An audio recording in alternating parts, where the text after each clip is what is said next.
Earth, as we all celebrate life in it now, observe tons of changes in it every day. Ever imagined how it all began and what was its condition in the initial period of Earth? We are going to talk about it one by one. Initially, Earth had a single huge landmass called Pangea, and surrounding it there was one massive ocean body called as Panthalassa. During the times of Pangea and Panthalassa, the Earth looked quite different from what it does today. Pangea was a supercontinent and existed during the late Paleozoic and early Mesozoic eras, approximately 335 to 175 million years ago. It was surrounded by a single global ocean known as Panthalassa. Here are some illustrations of various components of life and natural phenomena during that period. First one, landforms. Pangea was a massive landmass that had a diverse range of landscapes including mountains, plains, deserts and forests.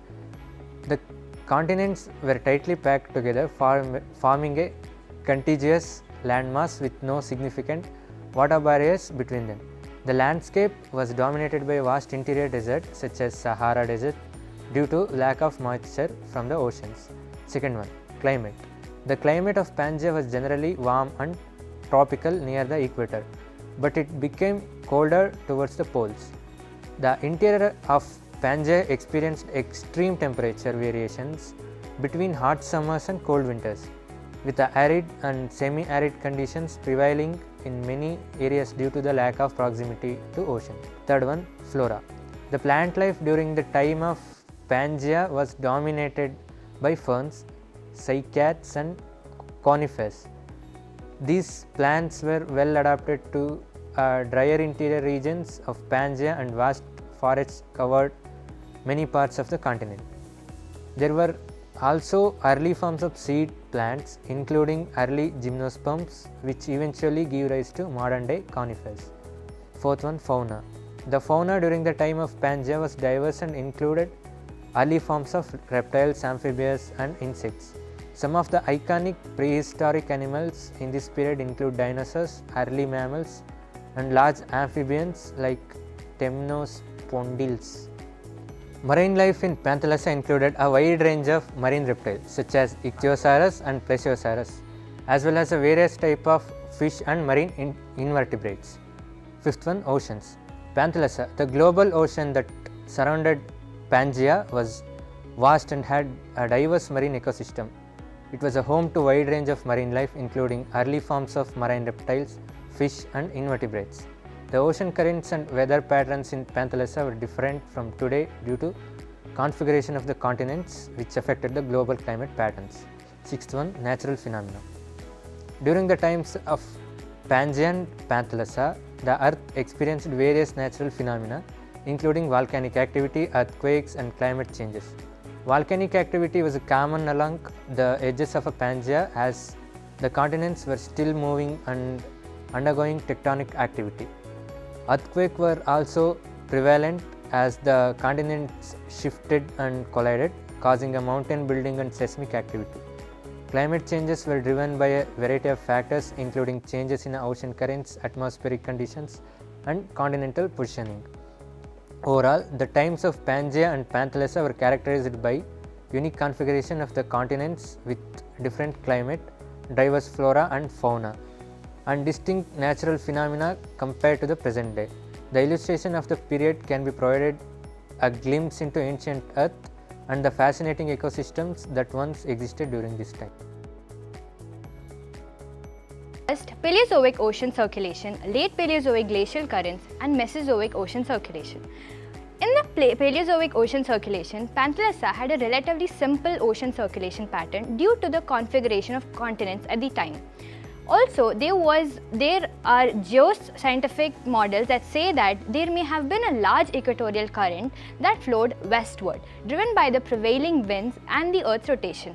This equatorial current may have split into two branches, with one flowing northward and other flowing southward, forming a gyre in the central part of Panthalassa. In the second time period, late Paleozoic glacial currents, there is evidence to suggest that during glacial episodes in the late Paleozoic era, the ocean currents in Panthalassa may have been disrupted. Glaciation could have led to changes in sea level, altered freshwater input and modified wind patterns. which in turn could have affected ocean circulation. Some models propose that during the glacial periods, cold water currents may have flowed from the poles towards the equator, and while warm water currents may have moved from equator towards the poles. Moving on to the third but final period of Panthalassa, the breakup of Pangea and the opening of new ocean basins likely had a significant impact on ocean circulation in Panthalassa. The creation of new ocean basins led to the change in every phenomenon such as direction of movement, development of new currents impacting existing ones, and so on.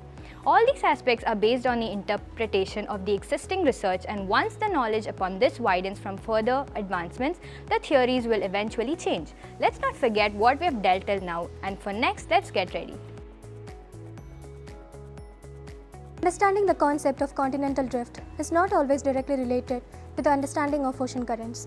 However, we at RIE dedicate the teaching pattern for our learners' entire conceptual understanding, and here, having a basic understanding of continental drift can provide a helpful context for understanding some of the aspects of ocean currents. Continental drift is the idea that the Earth's continents were once joined together in a supercontinent called Pangea, which has since broken apart and drifted to their current positions on the planet's surface. This theory, which was proposed by Alfred Wegener in the 20th century, has been widely accepted by the scientific community and forms the basis for our current understanding of plate tectonics. Ocean currents, on the other hand, are large-scale movements of water in the oceans that are driven by various factors such as wind, temperature, salinity, and Earth's rotation. Ocean currents can flow horizontally or vertically, and they play a significant role in shaping Earth's climate, weather pattern. While continental drift and ocean currents are not directly related, they can have indirect connections. For example, the position and shape of the continent can influence the direction and strength of ocean currents. For instance, the Coriolis effect, which is caused by the rotation of the Earth, influences the direction of ocean currents and is affected by the shape and position of continents. Additionally, the location of continents can affect the distribution of heat around the planet, which in turn can influence the formation and movement of ocean currents. The understanding of the concept of continental drift is crucial for understanding ocean currents. It can provide helpful context for comprehending some aspects of oceanography, as the position and shape of continent can indirectly influence ocean currents and other Earth systems.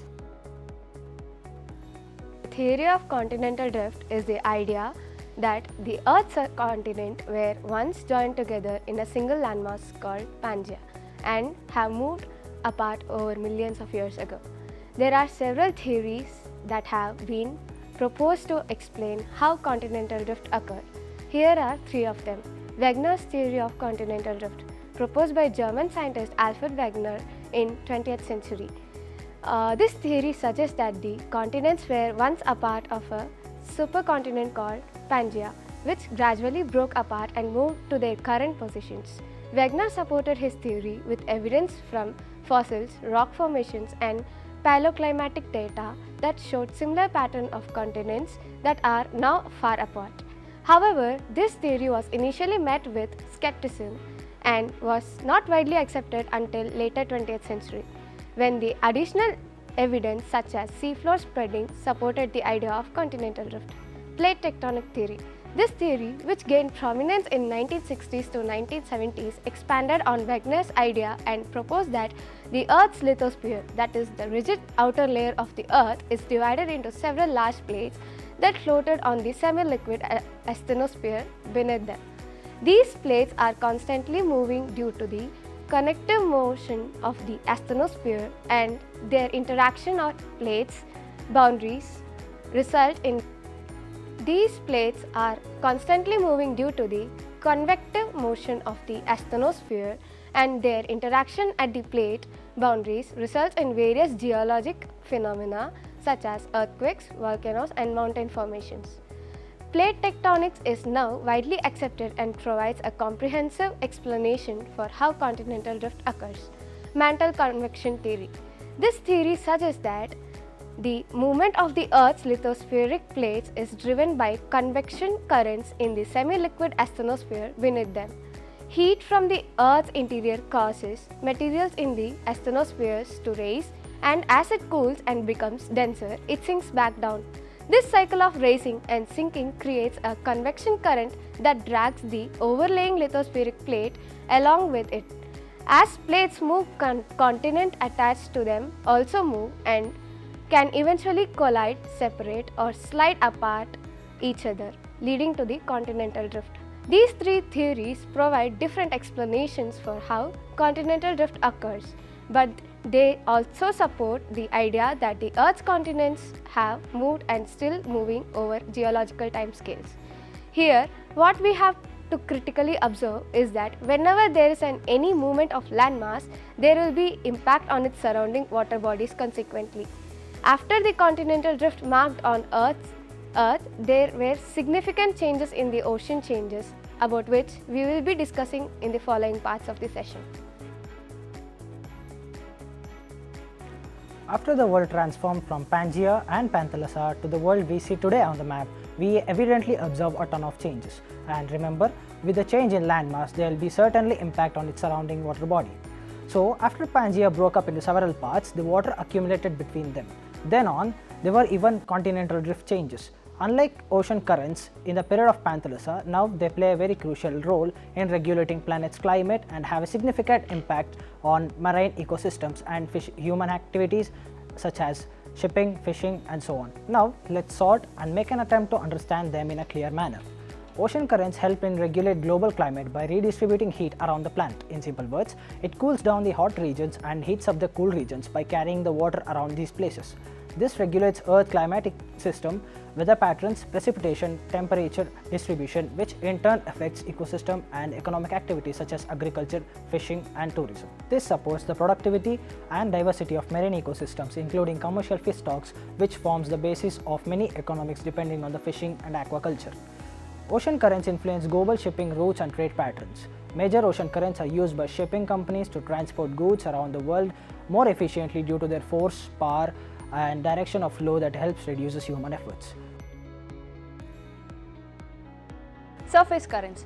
These are the currents that occur on the top layer of the ocean, typically within the first few hundred meters of the surface.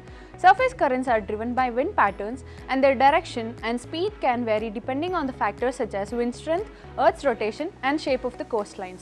Some types of surface currents include gyres. These are large, circular rotating currents that span vast areas of the ocean.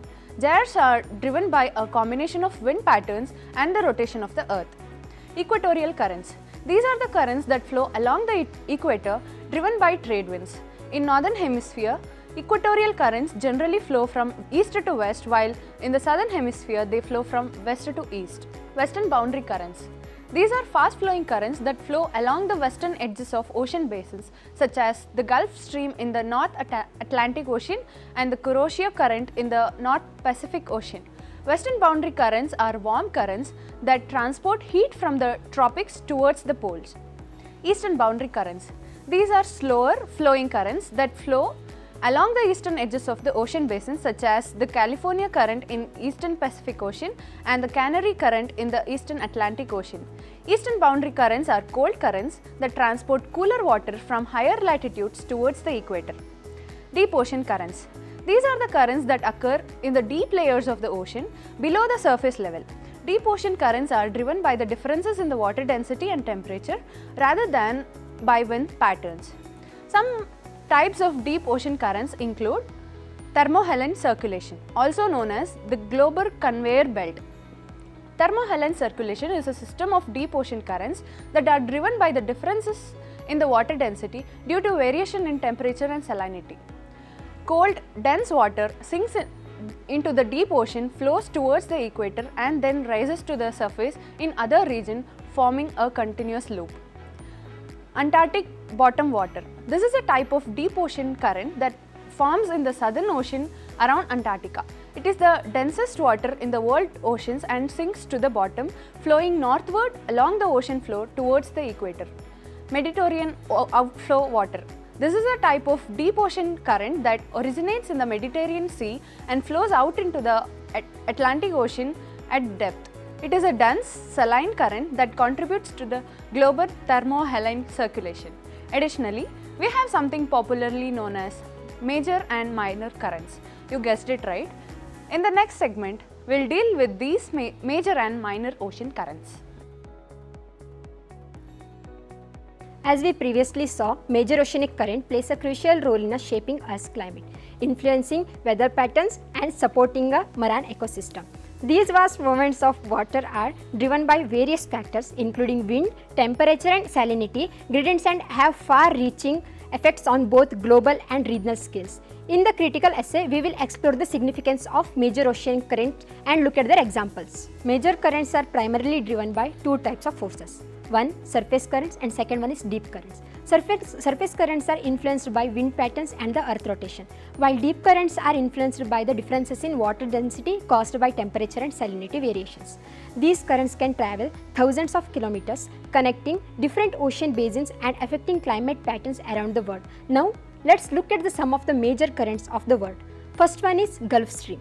The Gulf Stream is a warm oceanic current that flows from the Gulf of Mexico along the eastern coast of the United States and into the North Atlantic. It is a powerful and fast-moving current that influences the weather patterns, marine ecosystem and oceanic transport. The second one is Kuroshio current. The Kuroshio current is a warm oceanic current that flows northward along the eastern coast of Taiwan and Japan and is a part of the North Pacific subtropical gyre. It is known for strong currents and high temperatures and is a significant factor in shaping the climate and marine life in the region. The third one is the North Atlantic drift. The North Atlantic drift, also known as the North Atlantic current, it is a warm oceanic current. It flows from the Gulf of Mexico across the Atlantic Ocean towards Europe. It is an extension of the Gulf Stream and plays a major role in regulating the climate of Western Europe, making it milder than other regions of similar latitudes. The fourth one is California current. The California current is a cold oceanic current that flows southward along the coast of California in the United States. It is a part of the eastern boundary current system of the Pacific Ocean current and is known for the cool temperature and high nutrient content, which supports a rich marine ecosystem and fisheries in the region. The fifth one is Antarctica circumpolar current. The Antarctic circumpolar current is the world's largest and strongest oceanic current. Flowing eastward around the continents of Antarctica, connects the world's major ocean basins and helps regulate the global climate by transferring heat and nutrients around the southern ocean, making it a critical component of the global oceanic circular system. Sixth one is Peru current. The Peru current, also known as the Humboldt current, is a cold oceanic current that flows northward along the western coast of South America from the Southern Ocean towards the equator. It is one of the most productive marine ecosystem in the world, supporting a rich diversity of marine and important for fisheries, but it can also cause coastal upwelling and affect local weather patterns. The seventh one is equatorial counter current. The equatorial counter current is a warm oceanic current that flows eastward along the equator in the Pacific Ocean between the north and south equatorial current. It is known for its relatively weak and variable in nature, but it plays a role in redistributing heat and nutrient across the tropical regions of the Pacific Ocean. Eighth one and the last one is the South Equatorial Current. The South Equatorial Current is a warm oceanic current that flows westward along the equator in the Atlantic and Indian Ocean from the African coast towards the South American coast. It is a part of the global oceanic circulation system and influences climate, marine ecosystem and weather patterns in the tropical regions of the Atlantic and Indian Ocean. Now further we will hope on the understanding of the minor currents. Now I will list out a few minor currents. First, Labrador current. This cold oceanic current flows southward along the coast of Labrador, Canada. Carrying cold water from the Arctic, it influences the climate and marine life of the region, supporting the rich fishing grounds off the coast of Newfoundland. Second one, Falkland current, also known as the Malvinas current. This current flows northward along the eastern coast of South America, originating near the Falkland Islands. It transfers cool waters from the Southern Ocean, affecting the climate and supporting the diverse marine ecosystems in the region. The third, Canary current. This cool oceanic current flows southward along the western coast of North Africa, originating from the Canary Islands. It influences the climate and supports the productivity of the coastal waters, providing important fishing grounds and supporting marine life along the coast of West Africa. The fourth, Benguela current. This cold oceanic current flows northward along the southwestern coast of Africa, originating from the Southern Ocean. It brings cold, nutrient-rich waters to the surface, supporting a productive marine ecosystem that includes abundant fish, population and marine animals. East Australian current, also known as the EAC. This warm oceanic current flows southward along the eastern coast of Australia. It transports warm waters from the Pacific Ocean, influencing the climate, supporting diverse marine life, including the iconic Great Barrier Reef. Sixth, Brazil current. This warm oceanic current flows southward along the eastern coast of Brazil, originating from the equatorial Atlantic Ocean. It transports warm waters and influences the climate, marine life of the region, including important fishing grounds. Seventh, the Agulhas current. This warm oceanic current flows southward along the eastern coast of South Africa, originating from the Indian Ocean. It is known for its strong warm waters, influencing the climate, supporting diverse marine life, including sea turtles and dolphins. Now let's get a quick look back about what and all we have learnt in this session. Oceanic currents and their status in the period of Panthalassa, as we have learnt by dividing it into three major timelines. The first one is Paleozoic ocean circulation, late Paleozoic glacial currents, Mesozoic ocean circulation, following by various continental drift theories such as Wegener's theory, plate tectonics theory and mantle convection theory. After this, we had an in-depth understanding of the critical position of ocean currents in the New World Map, such as influence of global trade, fish rearing, balancing aquatic ecosystems, climate control, environmental issues like that of debris and so on. And in the end, we dealt various kinds of ocean currents in depth, along with the better understanding of major currents such as Gulf Stream, Kuroshio Current, North Atlantic Current, California Current, Peru Current, Equatorial Counter Current, and minor oceanic currents such as Labrador Current, Canary Current, Benguela Current, Brazil Current, East Australian Current, and Agulhas Current. Here we conclude